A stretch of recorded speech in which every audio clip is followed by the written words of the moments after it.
اعوذ باللہ من الشیطان الرجیم، بسم اللہ الرحمن الرحیم۔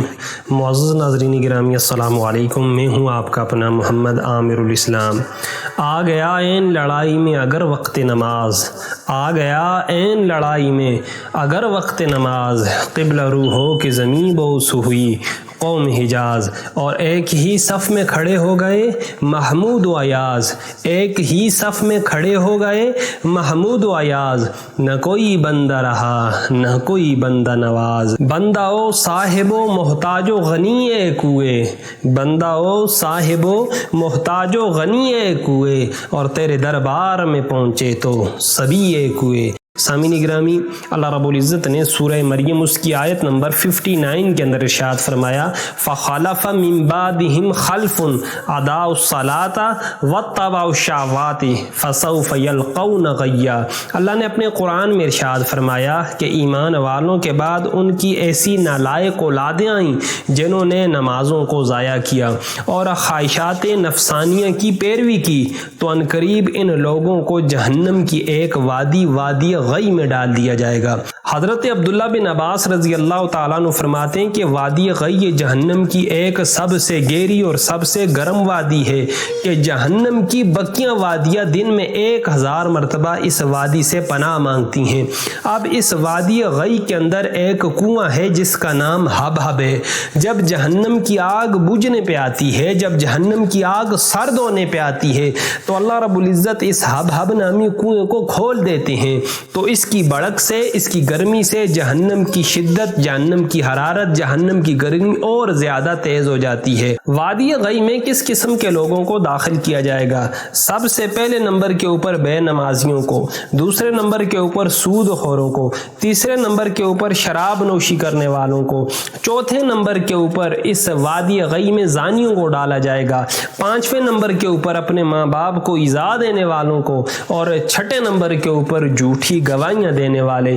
یہ وہ بدبخت قسم کے لوگ ہیں جن کو جہنم کی سب سے گہری اور سب سے گرم وادی غی میں ڈالا جائے گا۔ اس آیہ کریمہ میں اللہ رب العزت نے ناخالف اولادوں کی سب سے پہلی حامی ذکر کی کہ وہ نمازوں کو ضائع کرنے والے ہیں۔ آپ پیر صاحب تو بہت ہی متقی تھے، پرہیزگار تھے، ساری زندگی اللہ رب العزت سے ڈرتے رہے، لیکن ان کی ناخالف اولاد نے کیا کیا؟ نمازوں کو چھوڑ دیا، خواہشات نفسانیہ کی پیروی کی، اور دنیا کے پیچھے لگ کے اپنا دین بھی اور اپنی دنیا بھی ان دونوں کو برباد کر دیا۔ تو اس لیے نماز، یہ اس کو پڑھنا، یہ ساری نیکیوں کا مجموعہ ہے، اور نماز کو چھوڑ دینا یہ سارے گناہوں کی جڑ ہے۔ اب نماز چھوڑنے کی چند صورتیں علماء کرام نے بیان کی۔ ایک ہے سرے سے نماز پڑھنا ہی نہ، دوسرا ہے ریاکاری کر کے لوگوں کو دکھلاتے ہوئے نماز پڑھنا، تیسرا ہے بغیر نیت کے نماز شروع کر دینا، چوتھا ہے نمازوں کو قضا کرنا، اور پانچواں اتنی سستی کرنا کہ زور کی نماز کو عصر کے وقت میں ادا کرنا اور عصر کی نماز کو مغرب کے وقت میں ادا کرنا۔ تو اللہ رب العزت تمام مسلمانوں کو اس نماز پنجگانہ کی پابندی کرنے کی توفیق عطا فرمائے۔ ہم میں سے کون ہے جو وادی غی کے عذاب کو برداشت کرنے کی طاقت رکھتا ہے؟ اب حضور پاک صلی اللہ علیہ وآلہ وسلم نے نماز چھوڑنے کی کتنی وعید بیان فرمائی۔ حضرت نوفل بن معاویہ رضی اللہ تعالیٰ عنہ فرماتے ہیں کہ آقا علیہ الصلوۃ والسلام نے ارشاد فرمایا، جس شخص کی نماز رہ گئی، جس شخص کی نماز فوت ہو گئی، گویا کہ اس کے آل و عیال جاتے رہے، یعنی ایک طرف اس کے بیوی بچے فوت ہو جائیں، اس کا مال و اسباب وہ سارا لٹ پٹ جائے، اس کا جو غم ہے وہ نماز کے فوت ہو جانے سے بھی زیادہ ہے کہ نماز اتنی اہمیت اللہ رب العزت کے ہاں رکھتی ہے۔ اور دوسری حدیث طیبہ حضرت ام ایمن رضی اللہ تعالی عنہا سے یہ حدیث پاک مروی ہے۔ آپ فرماتی ہیں کہ آقا علیہ الصلوۃ والسلام نے ارشاد فرمایا کہ قصداً نماز کو نہ چھوڑو۔ یا رسول اللہ کیوں؟ اللہ کے نبی صلی اللہ علیہ وآلہ وسلم نے ارشاد فرمایا، جو قصداً نماز کو چھوڑ دیتا ہے اللہ اور اللہ کے رسول سے وہ بری الذمہ ہو جاتا ہے، نہ وہ اللہ کی پناہ میں ہے نہ اللہ کے نبی صلی اللہ علیہ وآلہ وسلم کی پناہ میں ہے۔ اس لیے اگر ہمیں اللہ اور اللہ کے رسول کی پناہ میں آنا ہے تو ہمیں ان کے احکام کے اوپر عمل کرنا ہوگا،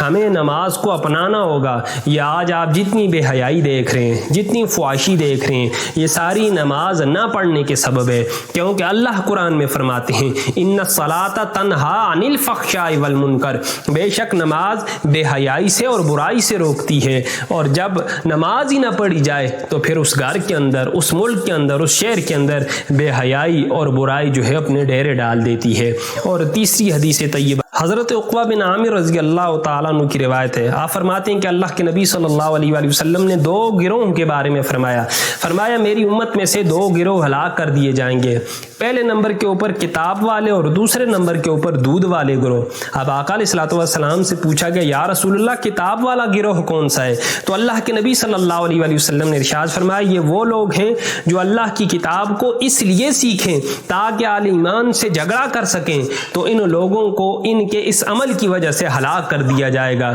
دوسرا پوچھا گیا اے اللہ کے نبی یہ دودھ والے یہ گروہ کون سا ہے؟ تو اللہ کے نبی صلی اللہ علیہ وآلہ وسلم نے ارشاد فرمایا یہ وہ گروہ ہے جو نمازوں کو ضائع کرنے والا ہے، جو خواہشات نفسانیہ کی پیروی کرنے والا ہے، تو ان کے اس عمل کی وجہ سے اللہ رب العزت اس گروہ کو بھی ہلاک کر دے گا۔ تو اللہ کی بارگاہ میں دعا ہے اللہ تعالی ہمیں کتاب والے گروہ سے بھی محفوظ فرمائے، ہمیں دودھ والے گروہ سے بھی محفوظ فرمائے، اللہ ہمیں نمازیں ضائع کرنے سے بھی محفوظ فرمائے، اللہ ہمیں خواہشات نفسانیہ کی پیروی کرنے سے بھی محفوظ فرمائے، اور اللہ اپنے اور اپنے رسول کی ذمہ داری میں حفاظت میں ہم سب کو جنت الفردوس میں اعلیٰ مقام عطا فرمائے۔ وآخر دعوانا ان الحمد للہ رب العالمین۔